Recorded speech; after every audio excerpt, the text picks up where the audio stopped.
Olá pessoal, sejam bem-vindos a mais uma aula de Flask. E nessa aula aqui nós vamos aprender sobre estrutura de iteração, que é o for, e estrutura de decisão, if e else, dentro do HTML usando o Flask. Bom pessoal, na aula anterior nós criamos esse relatório aqui então, nossa lista de contatos, mas eu estou trazendo aqui os 3 primeiros contatos. Quais são os problemas de fazer no formato que a gente fez na aula anterior? Primeiro, não estamos trazendo todos os contatos aqui, eu estou trazendo apenas os 3 primeiros. Segundo, se eu estou trazendo aqui dado do meu servidor e eu não tenho a quantidade suficiente, ele vai dar erro. Por exemplo, se eu pesquisar aqui Cristina, ele vai dar o erro porque ele está esperando 3 elementos, né? Ele está esperando 3 linhas. E aqui eu só tenho 2. Então com isso ele vai dar um erro aqui pra gente. Então o que nós vamos fazer agora? Vamos fazer essa construção aqui dinâmico, tá? Nós vamos utilizar a estrutura for. Vamos abrir então aqui nossa bio, só para a gente fazer um for aqui mesmo, tá?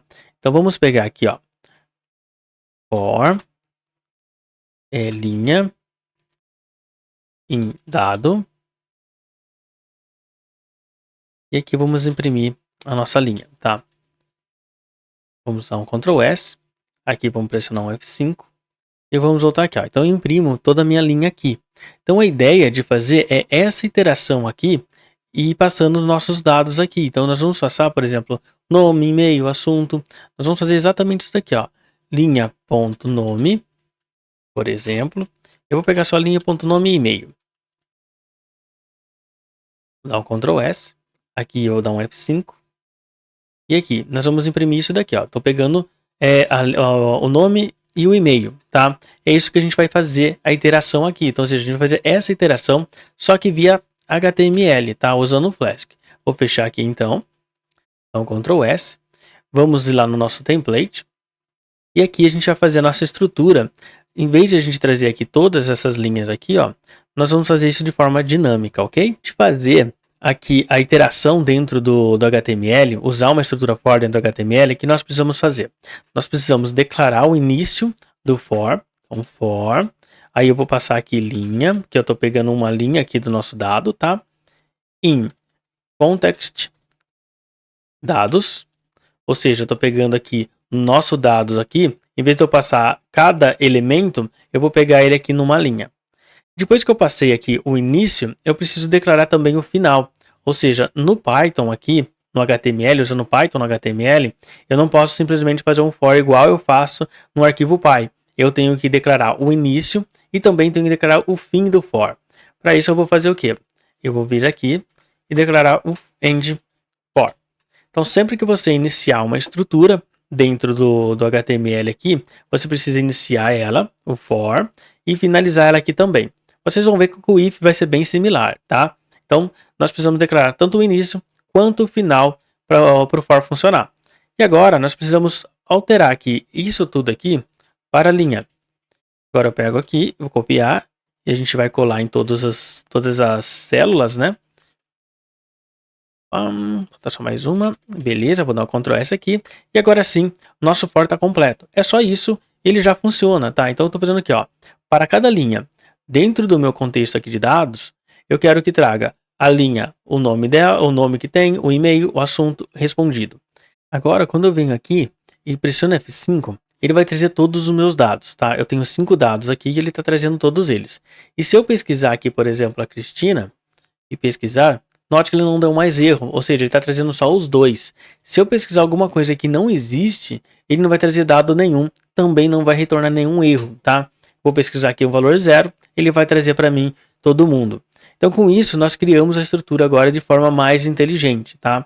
Nós podemos definir uma quantidade máxima que eu posso receber nesse dado aqui. Nós vamos aprender isso depois com outras queries que a gente vai fazendo durante o nosso projeto, ok? Nosso próximo desafio agora é criar a estrutura de decisão, ou seja, se esse valor aqui ele for 0, eu vou colocar aqui respondido não. Se for 1, respondido sim. Todos eles aqui ele vai dar não, tá? Mais para frente a gente vai criar aqui a função, a view aqui e a rota para a gente poder responder esse contato aqui. Propriamente a gente não vai mandar um e-mail, tá? A gente vai responder e gravar isso em uma outra coluna, então a gente vai criar mais uma coluna aqui do valor respondido. E vamos criar aqui uma função para a gente poder responder esse contato aqui, ok? O ideal era ter sim uma função que mandasse um e-mail automatizado, beleza? Dá pra gente fazer isso, a gente pode usar Yagmail para isso. Tem um vídeo aqui no canal que vocês conseguem utilizar. Não dá para a gente fazer isso. Podemos utilizar, por exemplo, a biblioteca Yagmail para poder mandar e-mail aqui de forma automatizada, mas a gente não vai entrar nesse contexto aqui, ok? Então vamos lá. Vamos criar agora a nossa estrutura de decisão aqui, tá? Vamos abrir o nosso HTML e aqui, onde é o respondido, nós vamos criar essa estrutura. Então vou dar um espaçamento aqui para ficar mais fácil para a gente, tá? E aqui dentro, nós vamos fazer a mesma coisa que fizemos lá em cima. Só que em vez de abrir o if, o for, nós vamos abrir o if. Aqui eu posso colocar, por exemplo, aqui eu vou abrir if. Eu vou pegar isso daqui. Quando eu estou num bloco, por exemplo, eu não preciso passar a nossa variável dentro de chaves duplas, porque eu já estou dentro da estrutura Python, tá? E aqui nós vamos colocar end if. Se ele foi respondido, ou seja, se respondido for igual a 0, nós queremos colocar aqui que não foi respondido. Se não, nós queremos que sim, tá? Mas por enquanto, eu vou deixar só aqui para vocês verem, ele vai dar todo não lá, já vai responder. Mas se eu tivesse um aqui, ele não ia dar sim. Mas só para vocês verem aqui que dá para a gente fazer a estrutura if padrão. Ele já está dando aqui não. Só que se a gente fizesse ao contrário, ó, se for diferente, né? Se for igual a 1, por exemplo, que 1 é respondido, coloco sim. Vou dar um Ctrl S, vou voltar aqui, F5, e ele não colocou não. Por quê? Eu só estou olhando se for respondido, mas eu não estou colocando o else. Para mim colocar o else aqui, eu simplesmente vou colocar um bloco a mais aqui, e aqui eu coloco o else. E agora sim, eu coloco aqui o não. Vou dar um F5. E agora sim, ó, respondido não. Com essa estrutura aqui, quando a gente criar a nossa função lá de responder e trocar isso daqui para 1, ele vai dar sim e não lá, tá? Então a estrutura nossa de if eu abro meu bloco, eu tenho que sempre abrir e fechar ele, tá? Não posso esquecer de fechar ele, senão ele vai dar erro. Vou até separar aqui para mostrar para vocês. Da F5, ó, ele vai dar um erro, porque ele não conseguiu achar a estrutura end for aqui. Mas por que ele não achou o end for? Porque quebrou o end if, tá? Então vamos voltar aqui, vamos dar um Ctrl Z, Ctrl S e F5, beleza, agora está funcionando. Então nosso bloco eu abro ele e sempre fecho ele, vocês não podem esquecer disso aqui. Então if, eu abro o if, faço o meu teste lógico aqui, ele funciona vários também, eu posso concatenar com outro teste aqui normal, do jeito que a gente faz no Python, tá? Aí eu coloco o que eu preciso fazer, se ele responder, ele vai trazer esse bloco aqui. Se não, eu posso trazer o else aqui, então eu trago mais um bloco else. Aqui daí é nosso bloco else e aqui eu termino o meu if. O for, a mesma coisa, como vocês viram, eu abro o meu for e termino o meu for aqui. Tá? Ele vai interagindo até o último dado que eu tenho na minha lista. Bom, pessoal, espero que vocês tenham gostado da aula. No próximo vídeo, nós vamos trazer aqui uma melhoria no nosso template.